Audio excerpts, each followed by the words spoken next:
At 10:15, we got Liberty, who's 1-0. Traveling to New Mexico State, who's also 1-0 in a group of 5 elimination game. You love to see it. Liberty favored by 22 on ESPN2. Caden Salter went 16-23 last week against Campbell, threw for 242 yards, 2 touchdowns, 0 interceptions. Quentin Cooley had 16 carries for 110 yards and a touchdown. And Trayon Sibley had 5 catches for 109 yards and a touchdown. Parker Elwad went 5 of 17 for New Mexico State, threw for 37 yards, 0 touchdowns, 1 interception. Seth McGowan had 11 carries for 87 yards and 2 touchdowns, and PJ Johnson III had 2 catches for 35 yards in a game where it was amazing they found a way to beat SEMO. Liberty's 5-2 against New Mexico State all time, lost 2 games against Liberty in 2023, and yes, that's right, also 2023. They played each other in a bowl game, if you're interested, before they both joined Conference USA. So they played each other in 2023 in a bowl game, and then they played each other in the regular season in 2023. They haven't won at home. New Mexico State has since 2018, and Liberty is 2-1 in one-possession football games. I don't think that should matter.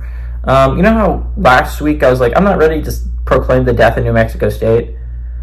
I take it back, guys. I'm ready to proclaim the death of New Mexico State. It's over. It's so Joe over for this team.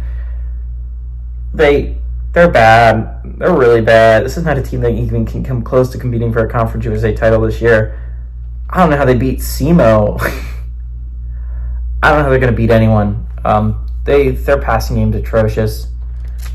It's so bad. There's not a lot of positives to talk about New Mexico State. You know, it's just like Liberty, I can go on and on about, right? Liberty is going to be the favorite to win Conference USA. It's obvious. And as I was saying at the beginning of the year, big question marks around New Mexico State and Jacksonville State. And New Mexico State kind of answered that, and that they're bad. They're not going to be able to compete with Liberty. So really the only team I think that has a legitimate chance of competing with Liberty for an actual title is Western Kentucky. Maybe Middle Tennessee State makes a shocking run. Again, I kind of believe in them. But wow, this could be a bad conference this year. I don't know how many teams are going to make bowl games this year, let alone push for an actual chance to win a championship.